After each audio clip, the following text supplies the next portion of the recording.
Hello everyone, this is called Cooking in Quarantine, and here's how it works. I will share 4 recipes with you: breakfast, lunch, snack, and dinner. Make sure you pay attention to the ingredients that are in each recipe, as well as the kitchen tools that I use to make each recipe. We will do a quiz at the end, and I will be sure to ask you some questions such as, which recipe would you rather cook? Are you currently cooking at home?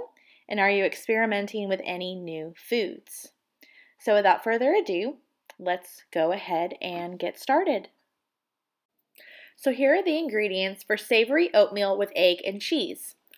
1/4 a cup of dry, quick cooking steel cut oats, 3/4 a cup of water, salt and pepper to taste, 2 tablespoons of shredded white cheddar cheese, more if you like, 1 teaspoon of coconut oil divided, so that means get the liquid out, 1/4 a cup of diced red pepper, 2 tablespoons of finely chopped onions, 1 large egg, and additional toppings. You could add chopped walnuts, sliced green onion, or more cheese. So here is the microwave method to make savory oatmeal with egg and cheese. Place oats and water in a microwave-safe bowl. Line the microwave dish with paper towels to catch any spills. Microwave at a high setting, but not the highest, about 8 out of 10, according to the power setting, at 1-minute intervals for a total of 3 minutes.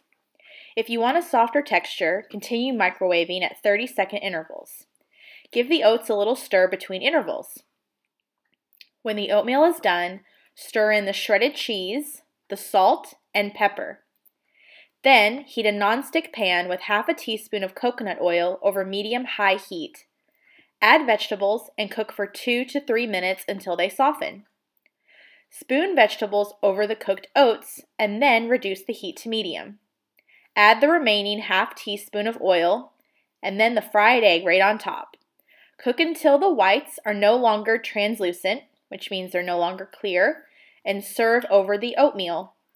Top with chopped walnuts, green onions, and za'atar or harissa or sriracha, or whatever other kind of hot sauce you would like on the top. Okay, now let's talk ingredients for the quick 1-pot mushroom rice. First, 1 tablespoon of olive oil, 2 cloves of garlic, make sure they're minced, which means very finely chopped, 1 onion, diced, 1 pound of cremini mushrooms. You can really use any kind of mushrooms that you like in this recipe. Just make sure they are thinly sliced. 2 teaspoons of Worcestershire sauce, half a teaspoon of dried thyme, kosher salt and freshly ground black pepper to taste, 3/4 a cup of brown rice, 1½ cups of vegetable broth, 2 tablespoons of unsalted butter, and 2 tablespoons of chopped and fresh chives. Okay, let's move on. Okay, so here are the ingredients for spicy roasted chickpeas. 1 15-ounce can of chickpeas, drained and rinsed, 1 tablespoon of olive oil, 1 teaspoon of ground cumin, 1 teaspoon of chili powder, half a teaspoon of cayenne pepper, and half a teaspoon of salt. And you can see below if you would like to make any of these recipes that I have linked to them below the ingredients on the ingredients page. And you can copy and paste into your browser if you would like more information. So let's move on to the steps on how to make these chickpeas. Okay, now let's talk about how to make these yummy, spicy roasted chickpeas. First, preheat the oven to 400 degrees Fahrenheit or 200 degrees Celsius. Carefully dry the chickpeas. Removing the skins is optional and they will come off easily. The drier you get the beans, the crunchier they'll be when you take them out of the oven. In a medium bowl, add dried chickpeas, olive oil, cumin, chili powder, cayenne, pepper, and salt. Toss them in a bowl to coat evenly. Spread the chickpeas out on a parchment paper lined baking sheet. If you remember what the parchment paper is, roast for 15 to 20 minutes. In a little bit, mix them around on the baking sheet, so make sure that they're roasted equally on all sides, and roast for an additional 15 to 20 minutes back in the oven until they are nice, brown, and crisp. When you take them out, make sure you let them cool for 5 to 10 minutes so that all of the juices and the spices can soak into the beans. Then you enjoy. Okay, so now let's talk about the ingredients that goes into a Sloppy Joe sandwich. First, 1 pound of ground beef, 1 cup of ketchup, 1/4 cup of water, 2 tablespoons of brown sugar, 2 teaspoons of Worcestershire sauce, 2 teaspoons of prepared mustard, or just mustard that you find at the store is perfectly fine too, 1/2 teaspoon of onion powder, 1/2 teaspoon of salt, and 4 hamburger buns. And now, if you don't have hamburger buns, that's okay.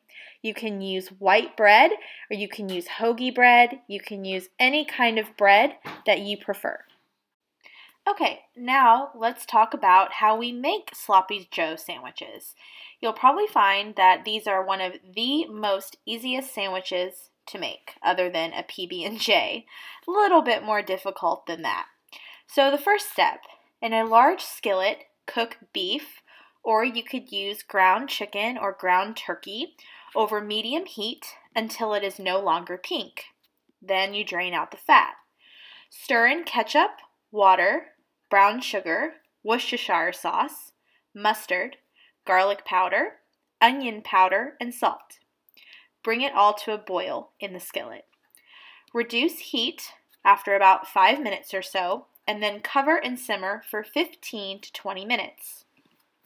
You can serve on hamburger buns, slices of white bread, wheat bread, Hawaiian bread, or hoagies, which are the very long sandwich breads. Pair with corn chips, potato chips, and or sliced pickles and sliced onions so that you can put it in your sandwich, kind of like a hamburger. Okay, now let's review some important vocabulary. Some of these you may already know and learned in previous classes, but I'll go over them just in case. Number 1 is skillet. A skillet is a small metal cooking pot with a very long handle, or the skillet's legs. Worcestershire sauce. Whew, I know, this is a very loaded vocabulary word, but I'll explain what it is. Worcestershire sauce is a pungent sauce containing soy sauce and vinegar. It was first made in Worcester, England. Number 3, savory. Savory is food belonging to the category that is salty or spicy rather than sweet. For example, potato chips are savory.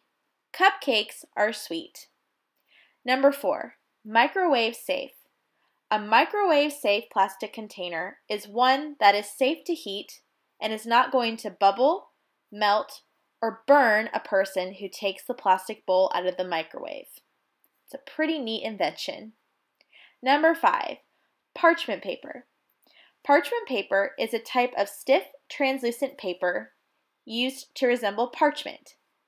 It's used to make lampshades, as a writing surface, and most commonly in baking. For example, if you are baking cookies, you would lay a piece of parchment paper down on your baking sheet so the cookies wouldn't burn and get stuck to the pan and ruin it.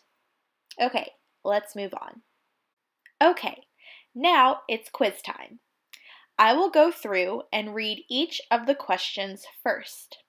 I will be sending an answer key to the professors so that when it comes time for you to turn in your quiz, they can check them to see how many you get correct. So let's do number 1. For the mushroom rice recipe, you saute mushrooms in a... Number 2.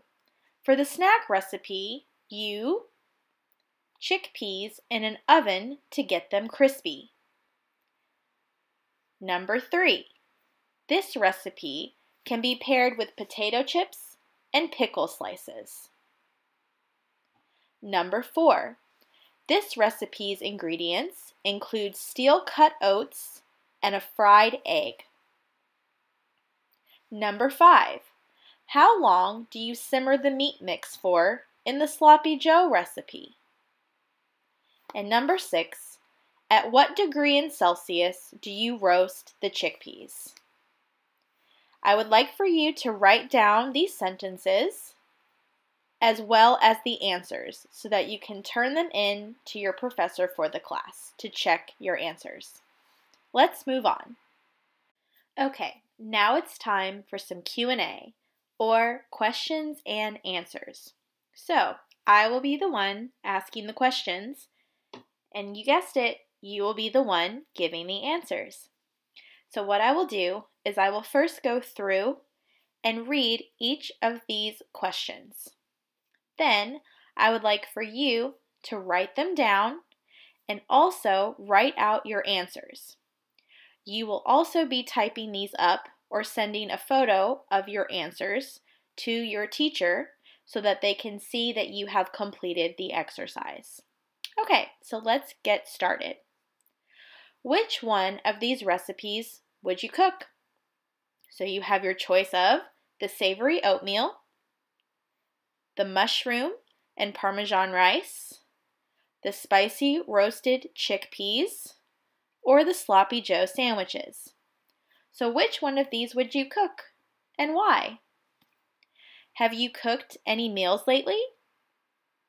If so, what have you cooked? Please list the ingredients and a short description of the directions that you need to follow to cook the recipe. Number 4, have you left your house to go grocery shopping? I know all of us have been a little tied up in our houses, and it might make it a little bit difficult to go to the grocery store to find specific kinds of foods. But if you are the one in your household, like me, who has to go out and get the groceries, where have you gone? The next question is, what do you miss most about living a normal life? So it can be anything from going to your favorite bar for a glass of wine or a beer. Could be seeing your friends or your teachers at school every day. It could be going to the gym, or it could be going to work. I know that life has changed for pretty much most of us, so a lot of things are different, and it can be a little difficult to get used to. So tell us, what do you miss most about your normal life during the lockdown? And the last question, what restaurant or bar will you go to first when we are out of lockdown?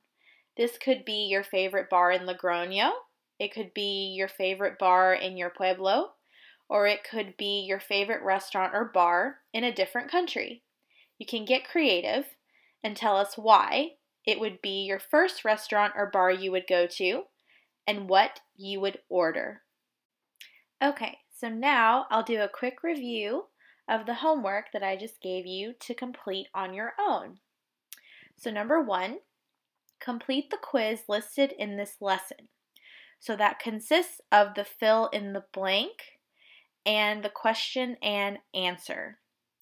So you copy down the questions and then provide your answers on a piece of paper. You can type them up or send a photo to your teacher for grading by next Monday, April 6th. The second, complete the questions, the Q&A, listed in this lesson. You'll do the same thing, copy the questions down, and provide your answers. Please be thoughtful about these and think about them a little bit, as no one-sentence answers will be accepted. Please also turn these into your teacher for grading by next Monday, April 6th. If you have any questions about anything that is included in this lesson, then you can email me at alexbooz86@gmail.com, and I'll be sure to message you back right away. Thank you so much for listening to this lesson, and good luck and stay safe. Bye!